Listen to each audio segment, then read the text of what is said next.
Today, the subject matter of the lecture is ethics, and very specifically, it's a form of utilitarianism by a contemporary philosopher in his essay, Defense of Utilitarianism. And the contemporary philosopher is E. Daniel Kaye, K-A-Y-E. Now, utilitarianism has a long history, and the history goes back centuries, but modern, what you might call modern utilitarianism, was popularized in the to some degree 17 and 1800s, and it certainly was popularized, for example, in England, and one of the leading utilitarian thinkers was Jeremy Bentham, British philosopher, who lived from 1748 to 1832. Now, E. Daniel Kaye is a contemporary philosopher who is defending what he calls an amended form of Jeremy Bentham's utilitarianism. Now, what I want you to understand is that Bentham was a prominent defender of utilitarianism in England and became famous. And many people who followed Bentham in England ended up revising the criminal law in England on utilitarian grounds. And that was one of the main interests of Bentham. Bentham was trained in the law, but he didn't practice as a lawyer, but he was trained in the law, and he thought that the British penal code was in many ways producing more suffering, more pain than it was producing happiness.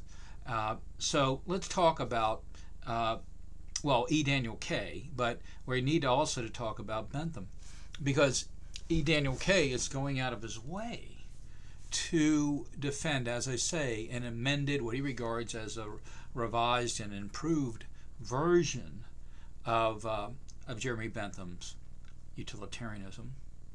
All forms of utilitarianism say that we should maximize that which is good. All of them are welfare maximizing. All of them define what we should do according to to good consequences, either to the good and beneficial consequences of particular actions, or the good and beneficial consequences of networks of rules.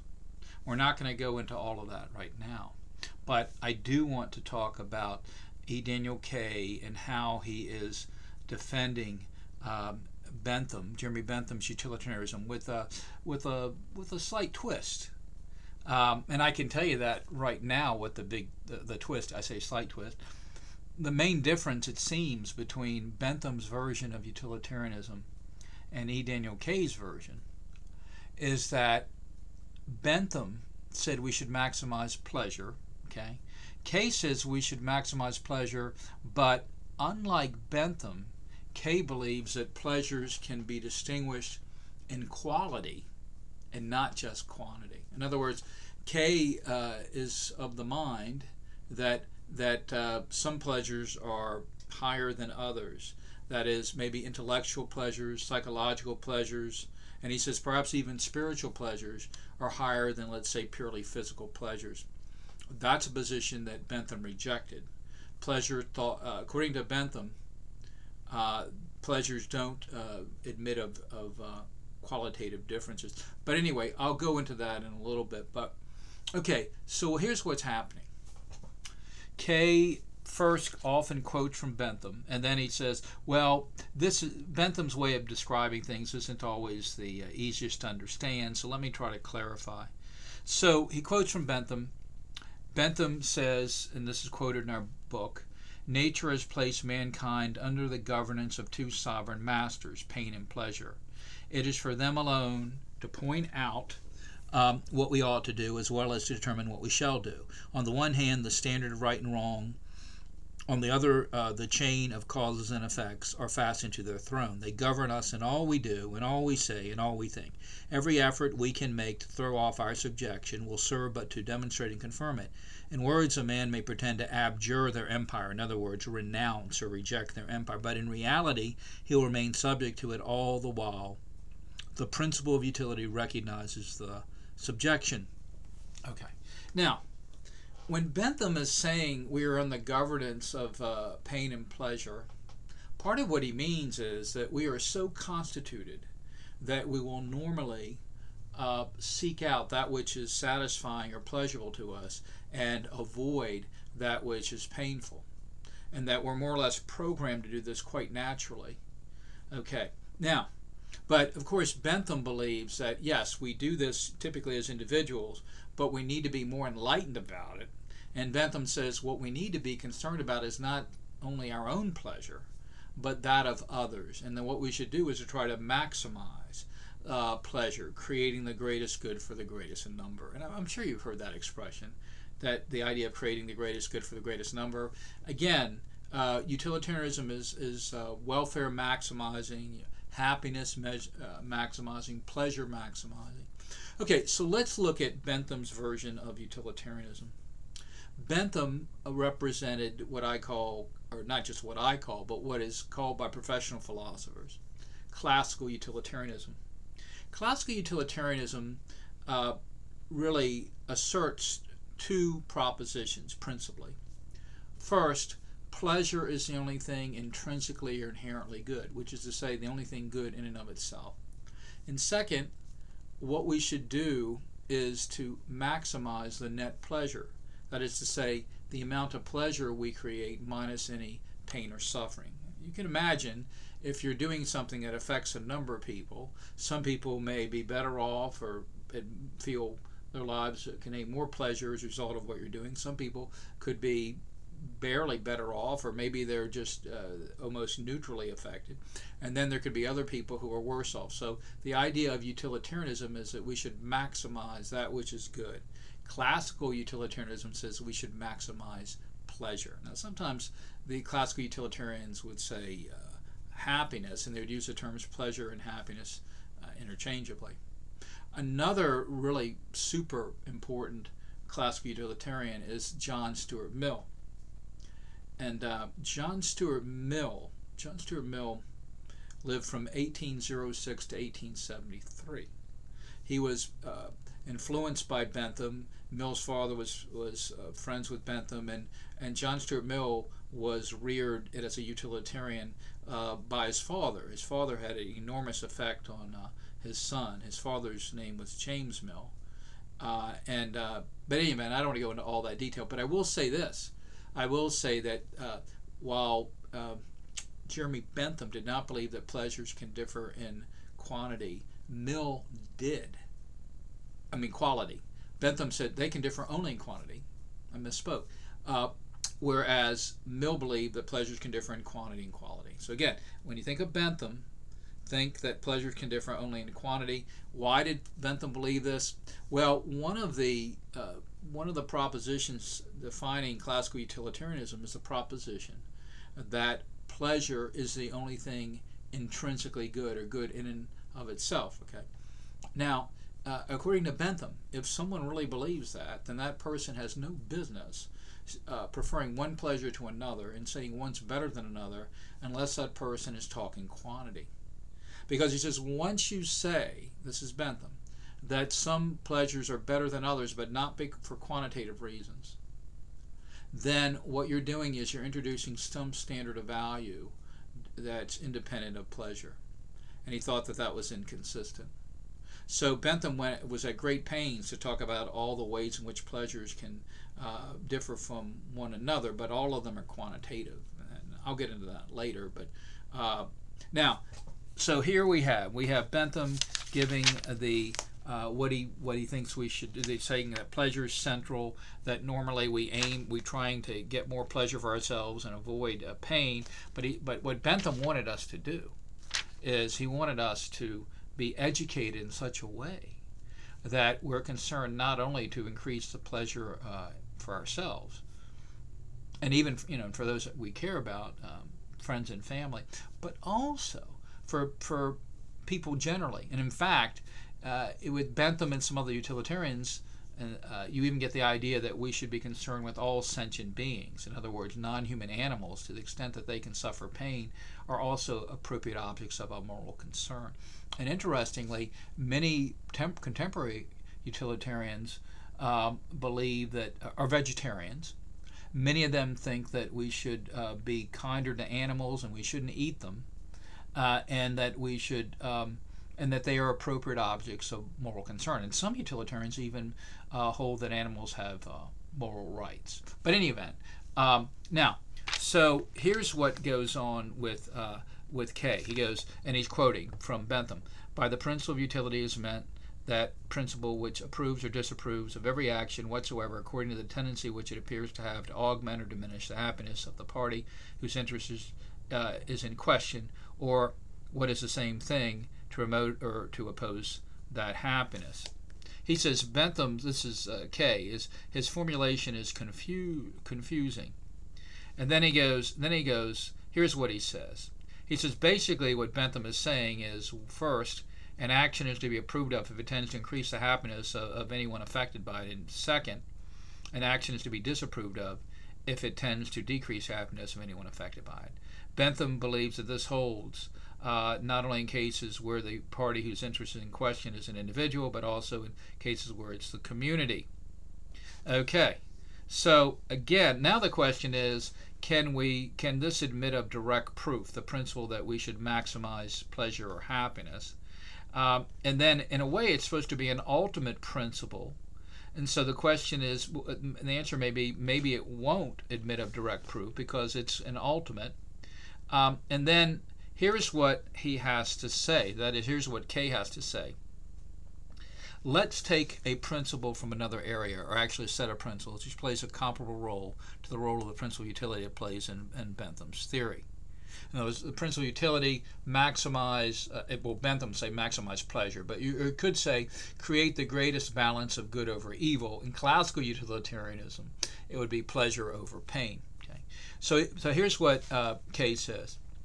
He says, as a philosopher, I spend much of my time constructing arguments to support the philosophical claims which I hold, or get to answers to philosophical questions. Similarly, dealing with opposing views or answers, I devote much time to appraising arguments of others. Now, in constructing and appraising my own arguments and in criticizing arguments of others, I have to appeal to certain principles or laws or rules of logic.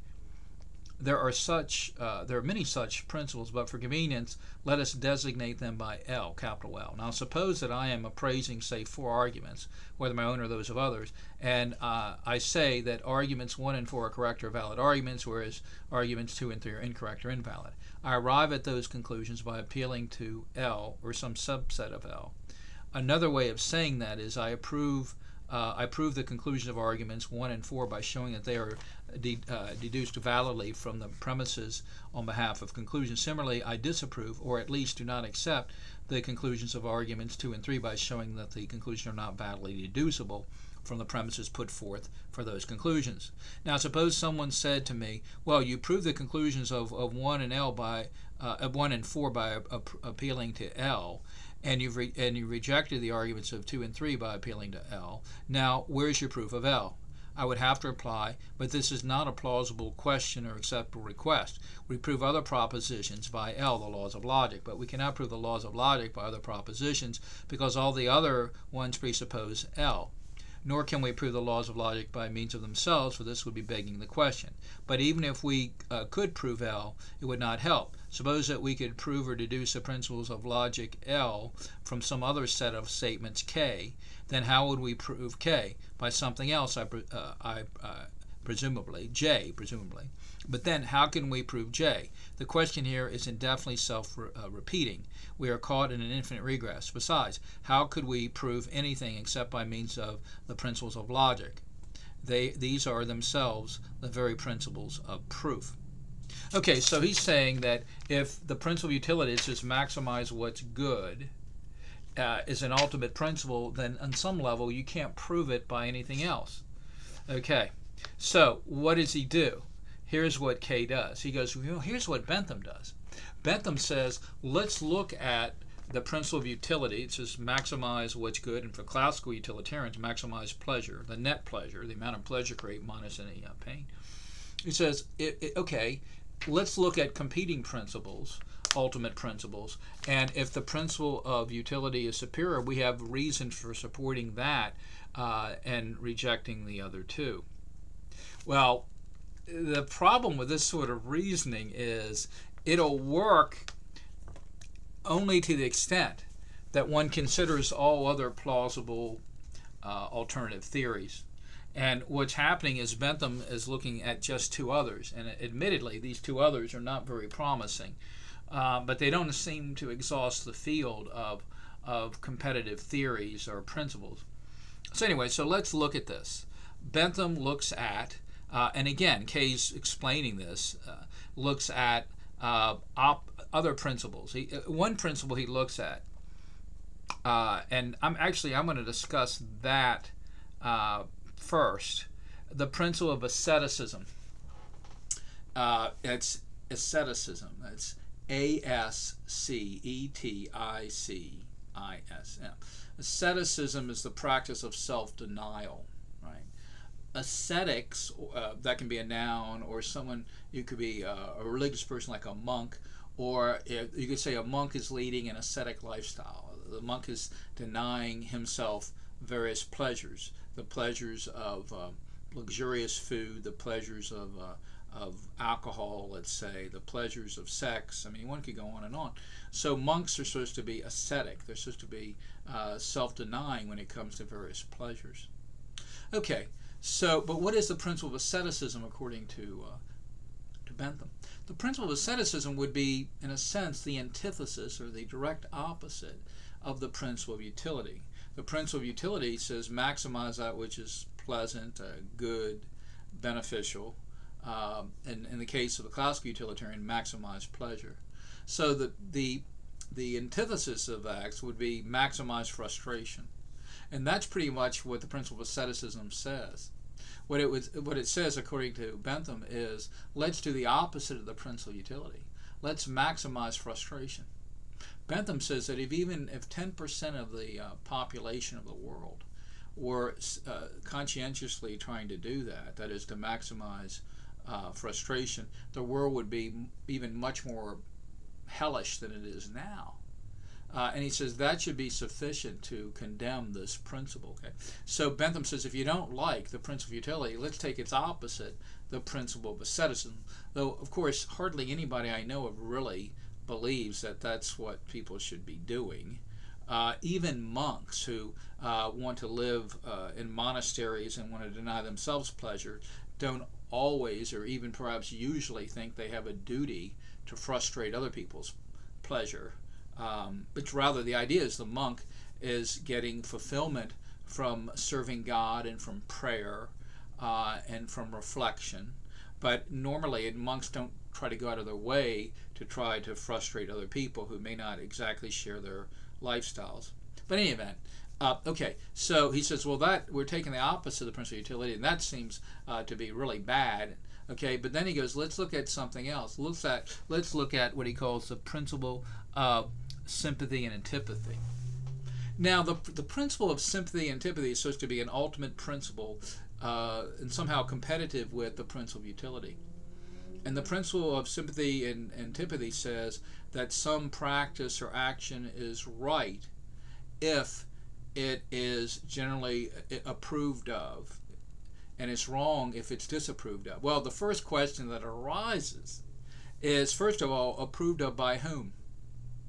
And if you talk about individuals, then that can vary from one individual to another. In fact, even the same person over time may approve or disapprove of things differently over, as I say, over time. I mean, you could think of all sorts of examples, but you can understand how somebody later in life may have different views about things, may be more conservative politically, may have different views from the views a person had earlier in life. And so, and furthermore, if people are talking about just people generally, there can be a great diversity of opinion of what people approve of within a highly pluralistic society. And so what are you going to do? Are you going to just take a poll and whatever the majority approve of, that'll automatically be right? Would that mean, well, how about in Nazi Germany? If the majority approved of oppressive laws against Jewish people, would that make those laws automatically right? And so the principle of sympathy and antipathy doesn't really seem to be any solid principle at all.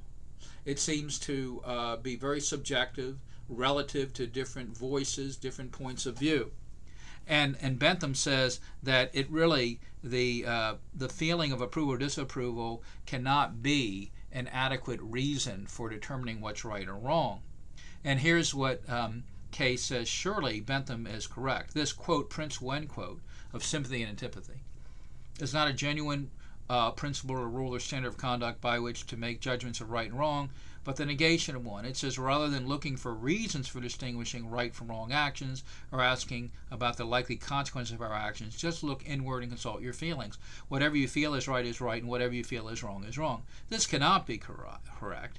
A moral principle or standard of conduct requires more than an internal expression of our feelings. It requires something external, something which can guide our diverse and scattered internal feelings. For an action to be meaningfully assessed as right or wrong, it must be assessed as right or wrong on some grounds or reasons. Similarly, for an action to be right or wrong, there must be something external to our inner feelings which accounts for its rightness or wrongness.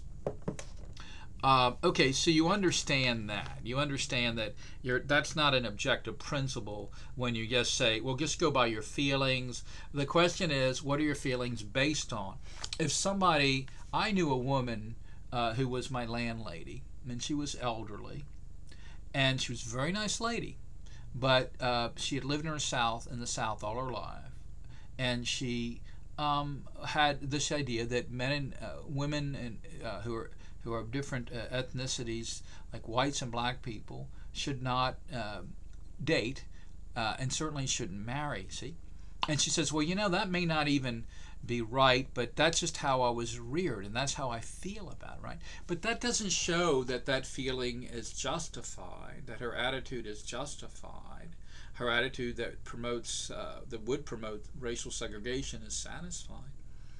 I mean, that it is correct, that it is legitimate, and that it can, and then we should go by that in determining right or wrong. So, okay, so you understand that, and you understand then that the principle of sympathy and antipathy would not be an adequate principle for distinguishing right from wrong. But the problem here is not so much with Bentham's criticizing these two principles.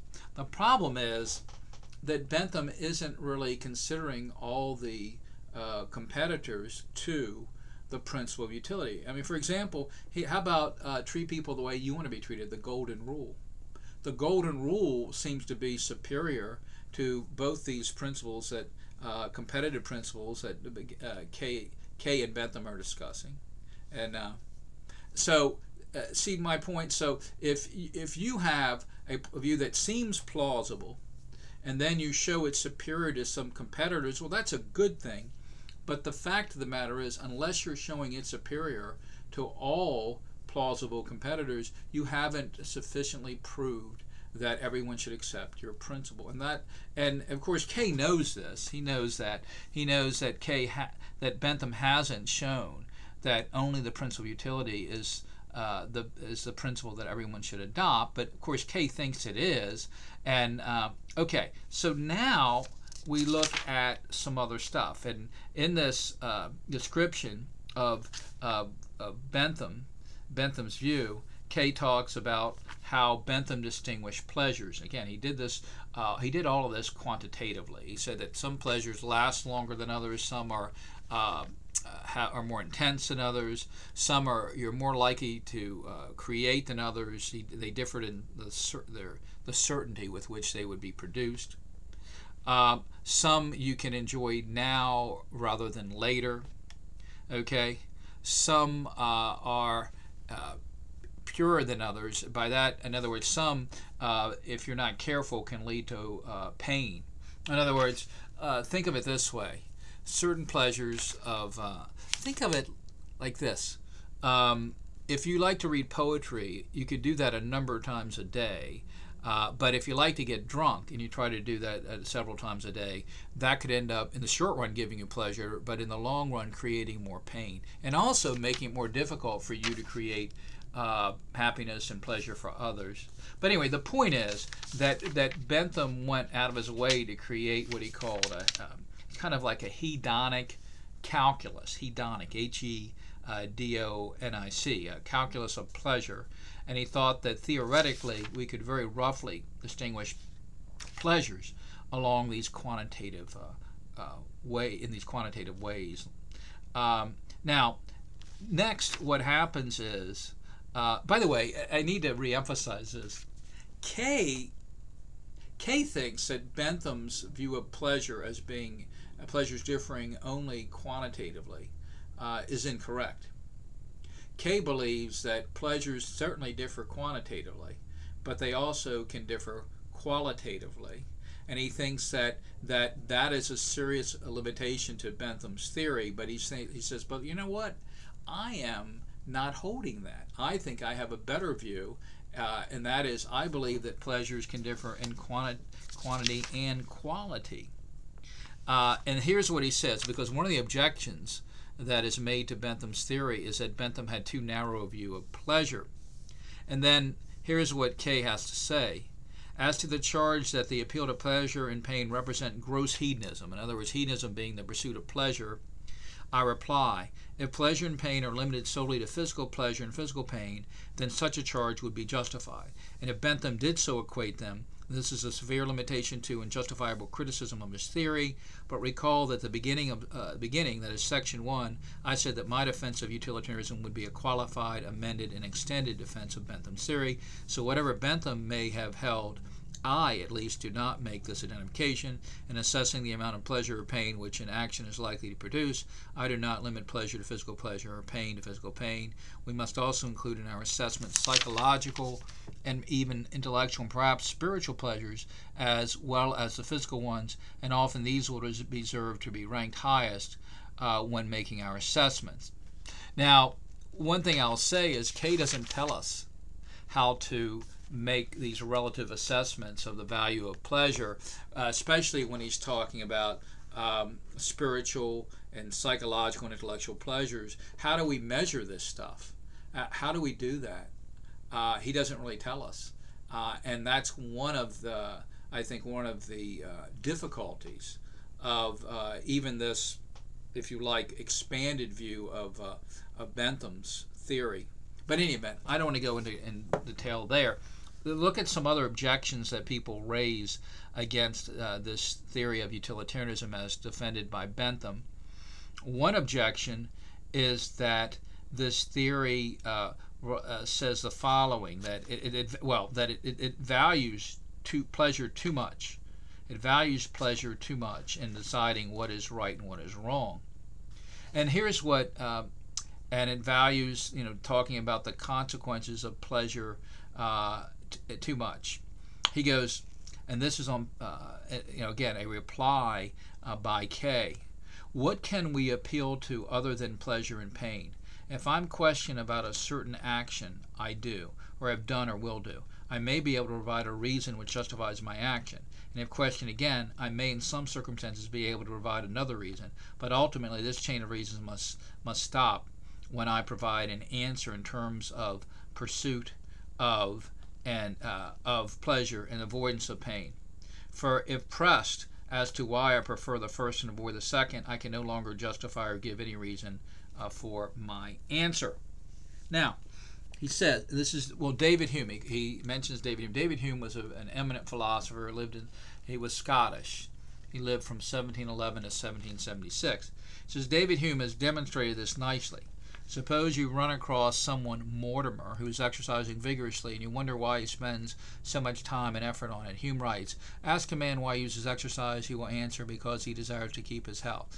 If you inquire why he desires health, he will readily reply, because sickness is painful. If you push your inquiries farther and desire a reason why he hates pain, it's impossible he can ever give any. This is an ultimate end and is never referred to any other object. Surely, he says, Hume is right. Okay, This is Kaye. If you were questioned in a similar manner, whether about exercising or whatever, and the questioning by someone got down to, but why do you hate and avoid pain and prefer pleasure, what could you possibly answer except, I just do? Hence, it's impossible for you to justify your preference of pleasure over pain. We have here indeed reached an ultimate end such that no further justification can possibly be given. Okay, now, and the other thing that he says that some people, he answers this objection that this definition of what is right and the criteria for determining what we should do from a utilitarian perspective, that those things are just related too much to consequences rather than to actions themselves. And here's the objection. But the utilitarian theory is a purely consequentialist one, which is true. It judges the rightness and wrongness of actions solely in terms of the consequences, the amount of pleasure or pain which results or is likely to result from the performance or non-performance of those actions. Here's the reply by Kaye. He goes, what else can you meaningfully base your assessments and judgments of right and wrong on besides the consequence of actions? On their intrinsic rightness or wrongness? What does that mean? And if you attempted to base moral distinctions of right and wrong actions on such supposed intrinsic rightness or wrongness with no concern for the consequence of such actions, wouldn't your assessments and judgments be utterly vacuous, devoid of content? All moral assessments would be pure speculations, divorced from the real world, or a matter of conflicting intuitions of, quote, intrinsic, end quote, rightness or wrongness. One of the many virtues of the utilitarian standard of conduct is that it does make ethical deliberations meaningful and genuine by linking them concretely to the real world, the world in which people suffer and seek alleviation from pain. The only way to do this that's philosophically sound and true to fact is to appeal to the consequences of our actions. Then he looks at a final objection, and here's the final objection. Isn't the utilitarian theory simply another form of ethical egoism? The view that for each individual, right actions are those which enhance and further the self-interest of the individual. And he replies, I think quite correctly, that it is not. He says, if there are any utilitarians who have placed their theory on an egoistic basis, then I reject all such. But most utilitarians, perhaps all, have made this a cardinal rule and foundation of their theory and standard of conduct. In calculating the amount of happiness and or unhappiness, pleasure or pain, which is likely to result from one's actions, no one's happiness is to be counted as more important or as having any more weight than anyone else's. When you are faced with the decision, shall I do A or B, the utilitarian theory says, in making your decision you must be sure that you do not weigh the balance in your favor. The theory is thereby highly democratic and impartial. It allows for acts of genuine altruism, hence utilitarianism is utterly opposed to ethical egoism. I agree, because certainly the theory talks about the general happiness, creating the greatest good for the greatest number. In fact, it could easily require self-sacrifice.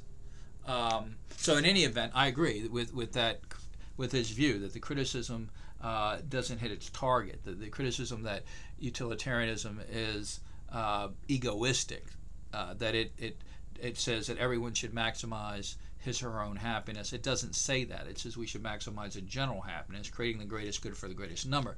Now, in the conclusion of his essay, he said, and this is a good way to conclude. He says, first, I've defined what utilitarianism is, and what I've been, at least as the one that I've been defending, that version of it, and then I defended, I explained why Bentham accepted it and why I'm accepting it, and then I explained why I'm offering an amended version of Bentham's theory, right? A version that includes the idea that pleasures can differ not only in quantity but also not quality. And then he goes on and says, I believe that I've answered the objections to the theory, and I believe that utilitarianism is the only completely adequate theory for how we should behave. And that's pretty much his essay. Okay, and that's pretty much what I wanted to cover now. The next essay will be one that criticizes classical utilitarianism. Again, that's what we're going to be covering next time.